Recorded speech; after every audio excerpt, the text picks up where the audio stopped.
வணக்கம். இன்னைக்கு நம்ம வீடியோவில் என்ன பார்க்க போகிறோம்னா பொட்டேட்டோ குருமா எப்படி பண்ணலான்னு பார்க்கலாம். அதுக்கு நான் 2 பொட்டேட்டோ எடுத்திருக்கேன். இது போல் கருத்துராமல் இருக்க தண்ணி ஊற்றி கட் பண்ணி வச்சுருக்கேன்.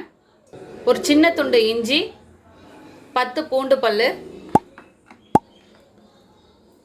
3 பெரிய சைஸ் வெங்காயம் ரஃப்பாக கட் பண்ணது, 2 மீடியம் சைஸ் தக்காளி, 1/2 டீஸ்பூன் மஞ்சள் தூள், 2 டேபிள் ஸ்பூன் தனி மிளகாய் தூள், 1/2 டேபிள் ஸ்பூன் மல்லித்தூள்,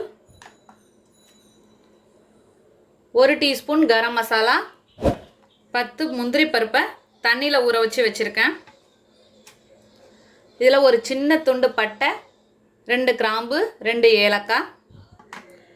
இந்த முந்திரி பருப்பு பேஸ்ட்டாக அரைச்சி எடுத்துக்கணும். அதுக்காக தான் ஒரு 1/2 hour முன்னாடியே தண்ணியில் ஊற வச்சு எடுத்து வச்சுருக்கேன். உப்பு தேவையான அளவு, எண்ணெய் தேவையான அளவு. இப்போ எப்படி செய்யலான்னு பார்க்கலாம். ஒரு கடாய் வச்சுருக்கேன். அதில் 3 டேபிள் ஸ்பூன் எண்ணெய் சேர்த்துக்கிறேன். எண்ணெய் காஞ்சதும் தாளிப்புக்கு தேவையான பட்டை, கிராம்பு, ஏலக்காய் பொரிஞ்சதும் இஞ்சி, பூண்டு,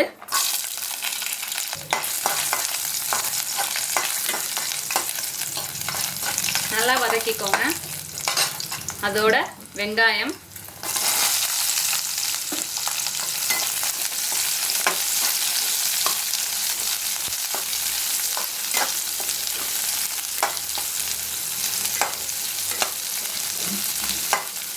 இப்போ வெங்காயம் வதங்குறப்பயே தக்காளி,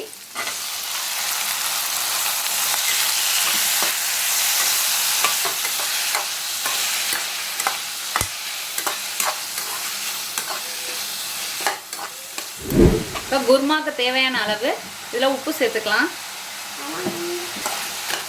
நல்லா வதக்கிக்கோங்க. இப்போ நல்லா வதங்கிடுச்சு. ஸ்டவ்வை ஆஃப் பண்ணிடலாம். இப்போ இது நல்லா ஆறணும். ஆறுனதும் பேஸ்ட்டாக அரைச்சி எடுத்துகிட்டு வந்துடலாம்.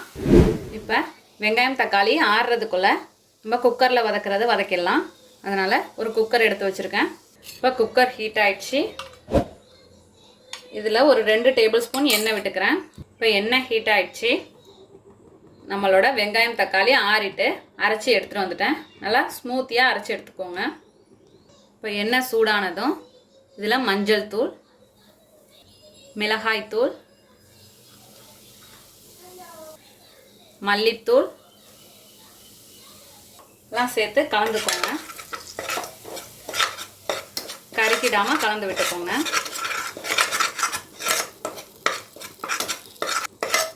இப்போ இதில் நம்ம அரைச்சி வச்சுருக்க பேஸ்ட்டை சேர்த்துக்கலாம். சேர்த்ததும் நல்லா கலந்துப்போம்.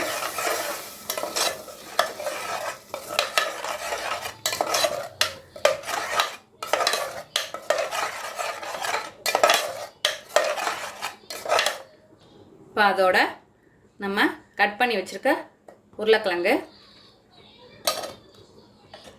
எல்லாத்தையும் கலந்துக்கலாம்.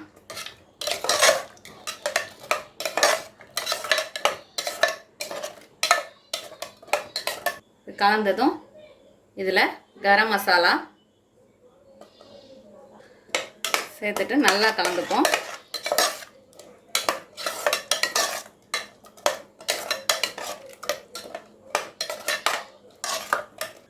இதில் உருளைக்கிழங்கு வேகிறதுக்கு கொஞ்சமாக தண்ணி சேர்த்துப்போம்.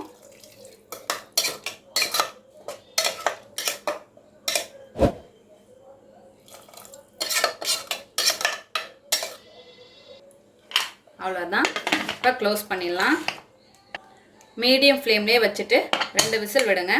அப்புறம் ப்ரெஷர் போனோன்னா ஓப்பன் பண்ணி பார்க்கலாம். இப்போ ப்ரெஷர் போயிட்டு ஓப்பன் பண்ணி பார்க்கலாம்.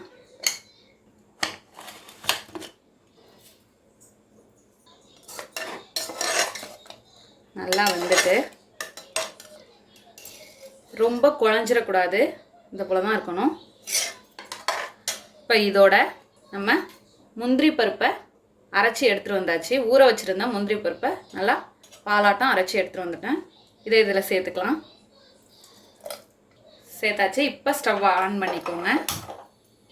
ஆன் பண்ணிவிட்டு நல்லா கலந்துக்கலாம்.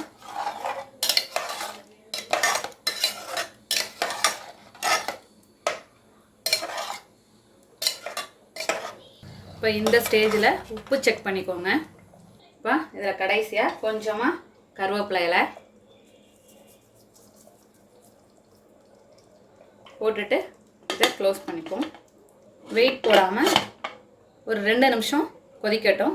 கொதித்ததும் ஃப்ளேமை ஆஃப் பண்ணிவிட்டு ஒரு 10 மினிட்ஸ் கழித்து ஓப்பன் பண்ணி காட்டுறேன். இப்போ 10 மினிட்ஸ் ஆயிடுச்சு. ஓப்பன் பண்ணி பார்க்கலாம். அவ்வளோதான், நம்மளோட அருமையான அற்புதமான பொட்டேட்டோ குருமா தயாராகிடுச்சு. இந்த பொட்டேட்டோ குருமா சப்பாத்தி, பூரி, இட்லி, தோசை எல்லாத்துக்குமே சூப்பரான சைட் டிஷ்ஷாக இருக்கும். இதை ட்ரை பண்ணி பார்த்துட்டு எப்படி வந்துச்சுன்னு கமெண்ட்டில் சொல்லுங்கள். தேங்க்யூ.